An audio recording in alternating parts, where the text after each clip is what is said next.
This is my first video update coming to you from Nicosia, Cyprus on this Thursday morning. Let's talk about some news. We've got two big stories to get to, and we're going to start things off with the travels of Zelensky.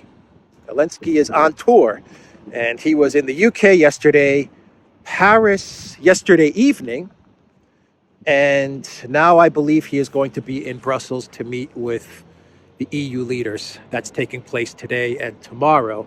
And then he is off to Poland later on in the month, where the Biden White House is planning a trip for Joe Bidenopoulos, Greece's favorite son, to join Zelensky and Duda, and I'm sure Ursula van der Crazy and Stoltenberg and all of these people in Poland to commemorate the 1 year anniversary of the conflict in Ukraine, and present some sort of peace plan and ask for money and weapons. I talked about this in a video I did a couple of days ago, but let's focus now on the travels of Zelensky to the UK, and to Paris. So in the UK, he met with the King, and he spoke to Parliament, and he met with Sunak, and he talked about how the last time he was in the UK, he left with English tea, and he said to the Parliament, "Now I leave with English jets," because Sunak is promising him all kinds of military equipment, including fighter jets. Sunak said that nothing is off the table. Not one thing is off the table when it comes to victory for Ukraine. That is what Zelensky said during his speech to Parliament. Ukraine will achieve victory. Sunak said Ukraine will achieve victory as well. Zelensky talked about his special relationship with Boris Johnson, the special relationship that he has with Bojo, and how it was Boris Johnson who got all of the UK on board with giving money and weapons to Ukraine. So he gave a special thanks to Boris. Boris reciprocated the special thanks by pressuring Sunak to turn over all of the UK's military equipment to Ukraine. And that's not an exaggeration. Boris Johnson said that the UK should give everything it has, including 100 Typhoon fighter jets. They should give them all to Ukraine now. That is what Boris Johnson said. And then you had the line of the trip, which you have to hand it to the script writers in Hollywood and DC and London. They really do come up with some nice lines. They really, really do. As long as it takes. Human waves. And now we have wings for freedom. That's the line. Wings for freedom. And the UK media, and I'm going to put this up on the screen right now, they are running with this wings for freedom line. And the writing on the helmet reads, "We have freedom, give us wings to protect it." The media is going crazy with this. They are going crazy with this. "Give us wings for freedom," says the Mirror. "Now give me your jets," says the Sun. The Daily Express says, send Zelensky all our jets. The Daily Mail says, "Now give him wings he needs for freedom." They really went absolutely berserko with this line. UK warns Putin, "We may send fighter jets to protect Ukraine." And everyone knows that if Sunak and the maniacs in the UK government, because they are maniacs, if they actually go through with this and decide to send fighter jets, it's not going to be Ukraine pilots. We all know that. It's going to be British pilots, and it's not going to end well at all for them. So, I mean, I hope that this is just empty rhetoric. I really hope this is just Rishi Sunak saying whatever But behind the scenes, the UK military is going to put a stop to this. There are actually reports, I can't confirm this, but there are reports that are saying that many top-level military officials and people in the Ministry of Defense are saying we haven't got any effing jets to give. Doubts over how Rishi Sunak could help Ukraine with air power. Boris Johnson is just saying send them everything. But you have the line now, wings for freedom. That's the line. Everyone is grabbing onto that. And victory. The narrative is being shaped for victory. They said that word a lot. Sunak said it. Zelensky said it. Victory. They want to deliver victory.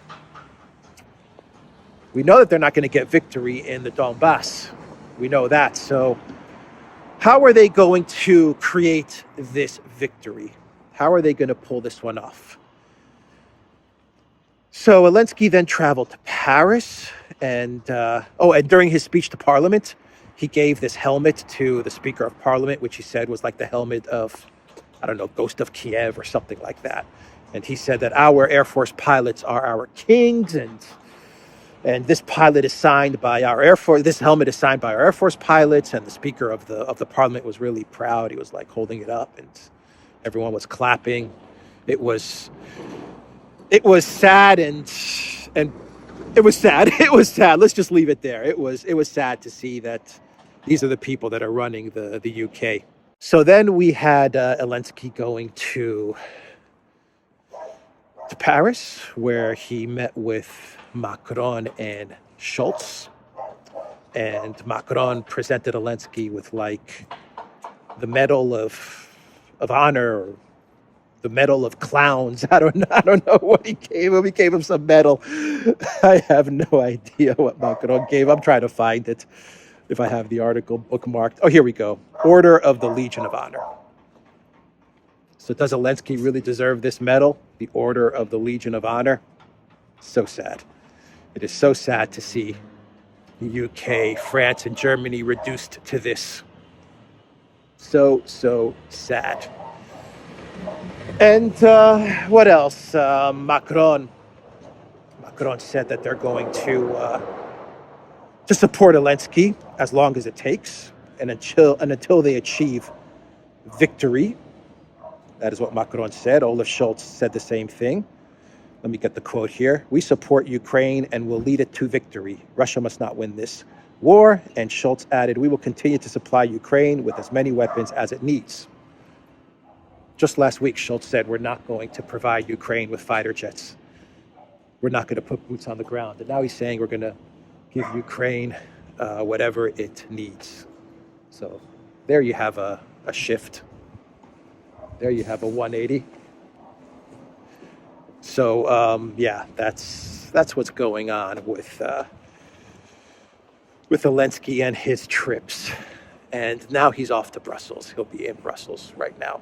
So what is going on? Victory. They're talking about victory.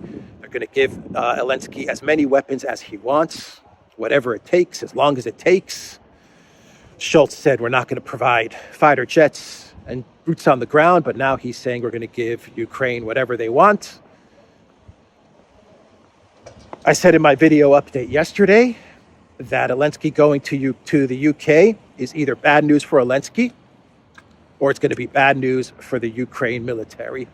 And it's turning out to be bad news for the Ukraine military and perhaps the NATO military and perhaps the UK military and the German military and the French military, because it looks like that instead of removing Zelensky or maybe setting up a government in exile, and I imagine they talked about this. I would not be surprised if they had discussions about some sort of Zelensky government in exile, a la Guaido, something like that. But it looks like this is more about doubling and tripling down on trying to confront Russia. It looks like the UK saw everything that's happening, the situation in Donbass, and the collapse of the Ukraine military. You know they're well aware of the fact that Ukraine is registering 16-year-olds to fight. They know all these things. The collective West. They understand what's happening, and instead of trying to find peace, surrendering, calling it quits, saving the lives of so many thousands of people, they've decided that they're going to push. It's kind of like a car that's driving straight into a wall. Instead of hitting the brakes, they said, let's accelerate. And it looks like the UK is the country that took the initiative. The UK, they're the handlers of the Zelensky regime. They're the ones that run the Zelensky regime. Blinken was meeting with Stoltenberg yesterday as well, and Stoltenberg actually threatened China as he was meeting with Blinken. But Blinken also said, and Stoltenberg also said, that they're going to lead Ukraine to victory. They're going to give Ukraine whatever it needs, and the best way to get peace, according to Blinken, is to provide Ukraine with more and more weapons. So you also had that meeting taking place as well. So a lot of activity going on, and the push for victory, and a doubling, tripling down on weapons and supports.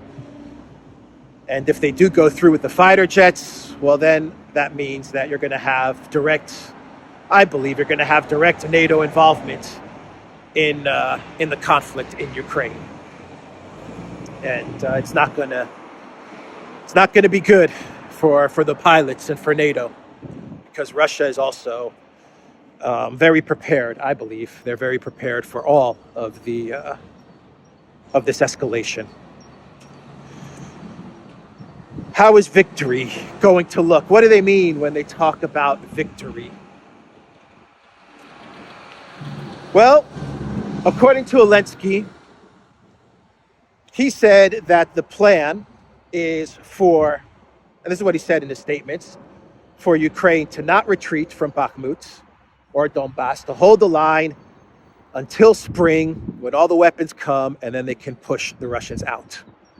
That's what Zelensky said the plan is. So that would explain why they keep on throwing more and more military resources and soldiers into Bakhmut, even though the situation is horrible for the Ukraine military there. I mean, it's lost. But they're going to, according to Zelensky, they're going to try and hold on until all of the weapons come. And the UK is pushing all of the EU members to give the weapons like tomorrow. I'm sure that's what's going to be discussed in Brussels. It's all about forming some sort of consensus, getting everyone on the same page to go along with whatever plan they have cooking, and to get them to send the weapons a lot faster and achieve their victory. So Zelensky says that's the plan, to hold on to the Donbass.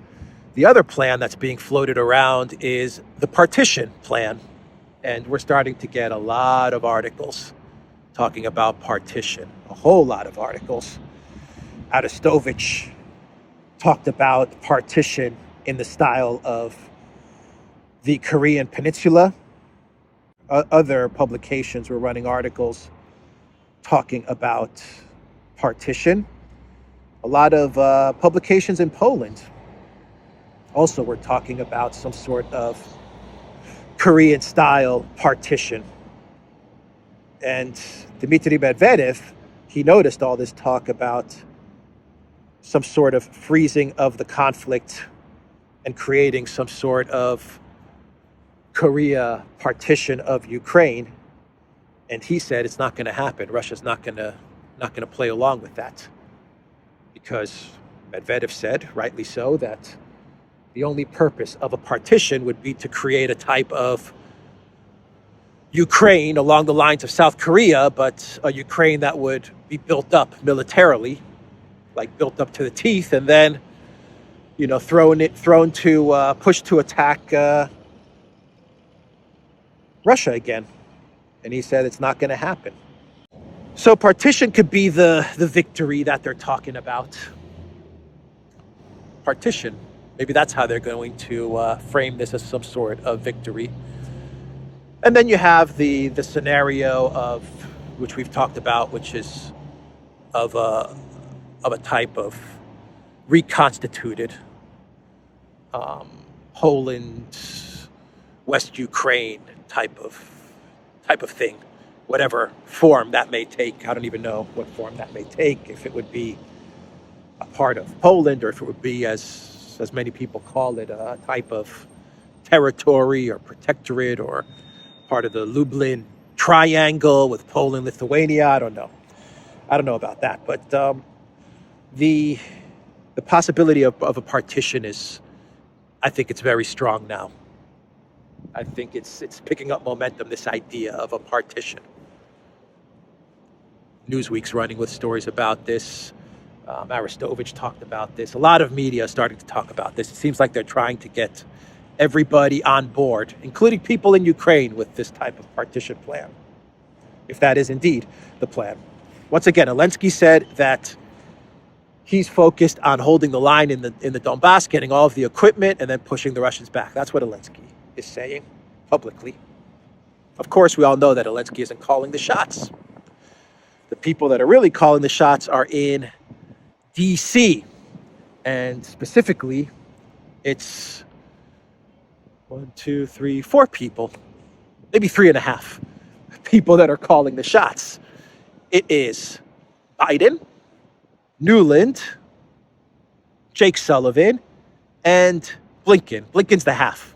He's half, because I don't really think he's really calling all the shots. I think it's Newland that's bossing around Blinken and telling Blinken what to say and what to do, and Blinken's just kind of going along with it. The decisions are being made in D.C. And the fact that Blinken was speaking with Stoltenberg while Zelensky was traveling around, I think says it all. The final decision as to what's going to happen in Ukraine is going to be taken by this core group of people that are driving the crazy trade. Right now, this is what you're seeing in Europe is like a PR stunt. Just move Zelensky around. Let's do our PR. Let's start getting the UK public on board with fighter jets, Wings for Freedom. Let's start propagandizing the UK public and start talking about Wings for Freedom. That's the line we're going to go with. Let's get them to France. Let's get the French people on board. Let's get Olaf Scholz on board as well, because Olaf Scholz was looking a little wobbly last week. I'm not going to send weapons anymore. I'm done. Tanks is it. That's our limit. So let's get him on board. And now he's going to go to the EU and get all the other EU members on board. That should be pretty easy. Hungary's going to resist, but that'll be it. Hungary's going to say no, but every other state is going to say, yeah, okay. Yeah, wings for freedom and partition or escalation or whatever they have cooking up. The hope strategy. That's what I've been calling this for a while now, the hope strategy. That's how the collective West is going about this. The Russians have a plan, and they're executing that plan. Right now, their plan, according to collective West sources, including the Institute for the Study of War, the Newland's sister-in-law think tank, they're saying that Russia's going to launch a massive offensive starting from Lugansk and moving west. That's what they say is going to happen. Actually, I think I even bookmarked their post. And this is coming from the ISW. Here we go. This is all coming from the Institute for the Study of War. The Russian command apparently sent regular units for decisive offensive operations. The forces of several regiments of the 144th and 3rd Motorized Rifle Divisions, 20th Combined Arms Army, Western Military District, and the regiment of the 90th Tank Division, with the support of the units of the 76th Airborne Division, as well as unidentified units of the Southern Military District, are conducting offensive operations along the entire Svatovo-Kremenaya line. The involvement of the last 3 large divisions in operations in this area indicates that the Russian offensive has begun, the Institute of the Study of War believes, but it probably hasn't reached its full pace yet. The Russian command has not yet committed units of the 2nd Motorized Rifle Division, 1st Guards Tank Army, Western Military District, which was deployed to the Lugansk region in January after exercises in Belarus. So that's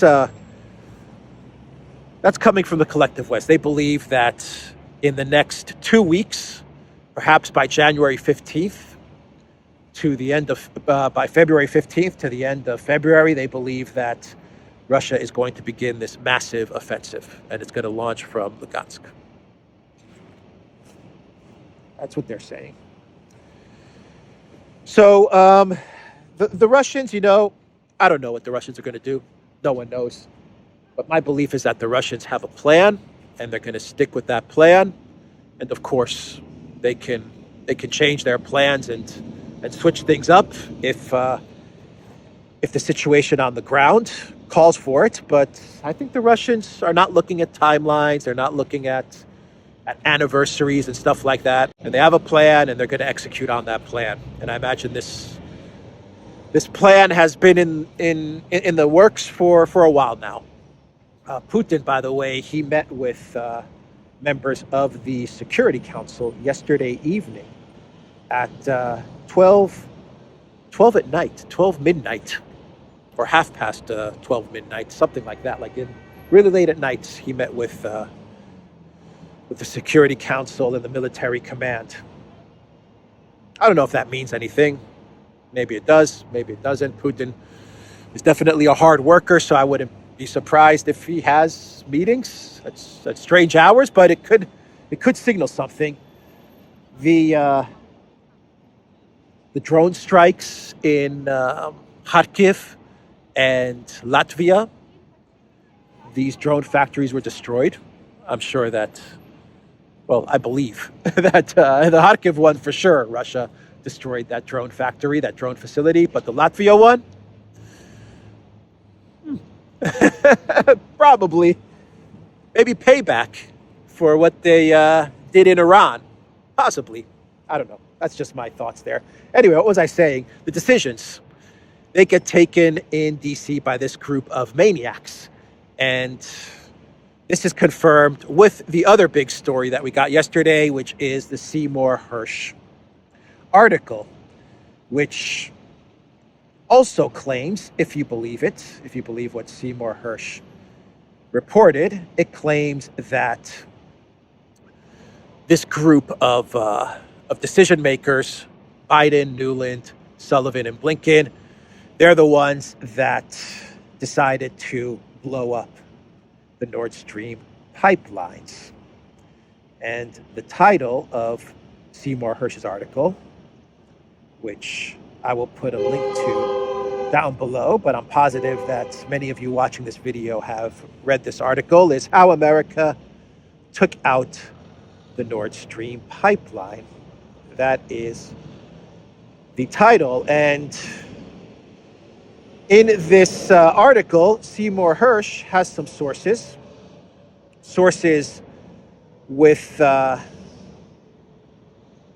understanding of the operations, sources that were involved in the operational planning, which leads me to believe that these sources that Seymour Hersh has, and going by his previous investigative pieces that he's done in the past, I believe that we're talking about military and Pentagon. And the fact that these sources are coming to Hersh, to me, signals that there are people in the Pentagon who are trying to stop this crazy train that is being driven by Biden, Nuland, Blinken, and Sullivan. But Hersh says that according to these sources that were involved in the operational planning, it was these 4 individuals that came up with the plan to destroy Nord Stream. And at first, they were thinking of just using diplomatic means and diplomatic leverage and sanctions leverage to try and get Europe to not go through with at a minimum Nord Stream 2, but to wean itself off of Russian gas. And this was way back in 2001, like the middle of 2001, end of 2021. This goes back to 2021, mid-2021, end of 2021, when the Biden White House was communicating with their EU allies if you can even call them that at this point. They were communicating with their EU allies, and they were trying to get them to not go through with Nord Stream 2, because these four individuals, they saw Nord Stream 2 as dangerous to the U.S.'s interests. Nord Stream 1 was bad enough, according to Seymour Hersh in this article, but Nord Stream 2 would mean that once it got going and was operational, it would mean that Europe would be very dependent on cheap, reliable Russian gas. And it would make it very difficult for the United States to get Europe on side if and when the U.S. did decide to confront Russia. And this is going back to 2021. To me, this once again is an admission that the Biden White House, once it got into power, was absolutely focused on starting trouble with Russia. This, I think, was top of their foreign policy agenda. And you can just look at the people that Biden put into his administration. Nuland, who has a personal, generational bone to pick with Russia. F the EU, Nuland, Maidan coup, Cookies Nuland. Jake Sullivan, who's part of the Clinton machine. And we all know that Clinton absolutely has issues with Russia. Blinken, who's just going to take orders from Nuland, okay? And then you have Biden, who is the ultimate war hawk. I've been saying this for a while now, that Biden is an absolute full-on war hawk neocon. He was pushing hard. He was actually one of the point guys for the bombing of Serbia. He supported Iraq. He supported Syria. He supported Libya. There's not a war that Biden wasn't in support of. And more importantly, he was Obama's point guy for Ukraine in 2014 post-coup. He was the guy that was effectively running Ukraine. That was on Obama. Obama appointed Joe Biden to run the country after the coup. And Biden, he ran the country. He employed his son. They made a whole ton of money. The Clintons made a whole ton of money for their Clinton Foundation, and everyone was living the good life with Biden running Ukraine. And then you have the special military operation, which kind of ruined their gig. And so Biden is absolutely furious with that. But Seymour Hersh, he pretty much lays it out that it was these individuals that came up with the idea to blow up Nord Stream. And this is after the diplomatic plans and the sanctions plans. After they saw that those weren't going to work, then they said, you know what, let's just take physical action. let's blow it up. And according to Seymour Hersh, Jake Sullivan was the guy that was tasked with putting all of this together. So he got the CIA together, he got the military together, and they came up with a plan to do it, because it's not an easy thing to blow up the pipeline and try to keep it covert. The CIA was telling the Biden White House, if we do this, we have to be covert about it. And there were some CIA officials, according to this article from Hersh, which told the Biden White House, they warned him, don't do it. They said, don't do this. So there were people in the Pentagon and the CIA, according to Hersh, who told Biden, do not do this. This is not kiddie stuff, they said, blowing up a pipeline of your ally, Germany. And one official even said, this is an act of war. That's a direct quote. This is an act of war if you do this. But Biden didn't listen to any of them. Jake Sullivan didn't listen to them. Nuland obviously was gung-ho about this. And they recruited military personnel from like a graduate diving school and like graduate like special forces. Like they took military personnel that wasn't actively serving in the military, for the purpose of going through with this plan to destroy Nord Stream while not having to report to Congress. So they were they plotted this whole thing out very carefully, and they made sure that whatever they did, they were going to put the people in place so that Congress was not going to be to be briefed on this, because if they had brought the military into this, they would have had to consult with Congress, to brief Congress. So they made sure they kept this away from the Gang of Eight and from any senators and congressional leaders. This is some really nasty stuff. Now, the CIA, the Biden White House, and the Pentagon have all come out, and they have said that they deny these claims from this article. They say this article is completely false and fiction. So we do have a strong denial of this article from Seymour Hersh. But this is Seymour Hersh. This isn't just some random blogger putting stuff out there. This is Seymour Hersh. He's a Pulitzer Prize winning journalist. The guy's gotten many, many things right in the past, like too many to count, to be quite honest. The last one I remember was the Syrian chemical weapons. He broke that story. And, the guy's track record speaks for itself. And his sources, the guy's got sources. He's got sources in the Pentagon. He's got sources in the military. And the guy knows how to break these types of stories. So the media is already trying to demonize Hersh. I think the German media is saying that this is some sort of blog post, or that this guy is old and he's past his prime, which doesn't make any sense to me. I think the older he is, the more experienced he is, and the more sources he has, and the better he is at vetting those sources. I think his age probably factors into this report being more accurate. But look, we have the denials from the CIA, from the White House, and from the Pentagon. Of course, they're going to deny this. This is criminal stuff. I mean, this is explosive stuff. So, a denial is expected. And they probably realize that they can get the mainstream media to bury this story, to just not report on it. They can smear Seymour Hersh as well. And nothing's going to come out of this. The Republicans don't have the power to investigate Biden. And they'll be able to just kind of memory hold this. That's why they're coming out with strong denials. But the article, read it, take a look at it. It's a fascinating article. It's very detailed. It lays it all out. It lays out their motivations. It lays out all the planning, the execution, all of it. And a lot of the problems with trying to keep this covert, as you go through the article, is the fact that all of these people involved, these 4 people involved, they have, big mouths. They couldn't hold in the fact that they pulled off this sabotage, this caper, and Blinken came out right away and said, this provides a tremendous opportunity.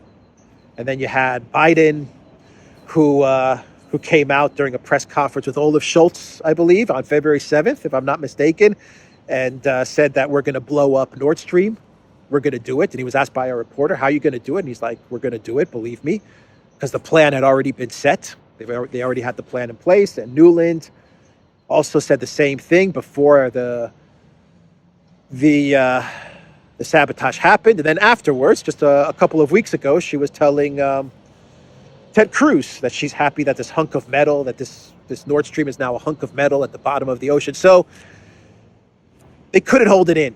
We did a video on this on the Duran, and we likened it to the movie A Few Good Men, where Jack Nicholson couldn't hold in the fact that he called the code red. He had to say it, and it's the same thing that happened with Nuland and Blinken and Biden. They couldn't keep their mouths shut. Norway was intimately involved. They actually recruited Norway to pull off this sabotage because they needed a partner in Europe, and Norway made the most sense because it understood the region. It had the technical and operational expertise to pull this off. And it also had the cui bono benefit, which was once Russia was taken out of the picture with gas to Europe, Norway would be the only game in town, pretty much, for pipeline gas. So Norway was very receptive to this. Their special forces, their military, they got involved. And Norway recruited Denmark and Sweden because they needed the stakeholders, all of these countries that were in the region, they needed them to kind of be involved so they can keep this sabotage under wrap. And they were going to do this sabotage after the Baltops military exercises in the Baltic Sea in June. And they were going to do this with a timer, which was going to go off 48 hours after the military exercise had concluded. But then Biden called an audible, and he said, you know what? That's a little too much. I mean, that's too much of a giveaway if we blow up the Nord Stream right after we're done with military exercises. So Biden tasked this working group that Sullivan had to figure out a way to blow up the pipeline when Biden gave the word. So they were like, what do we do? How do we pull this off?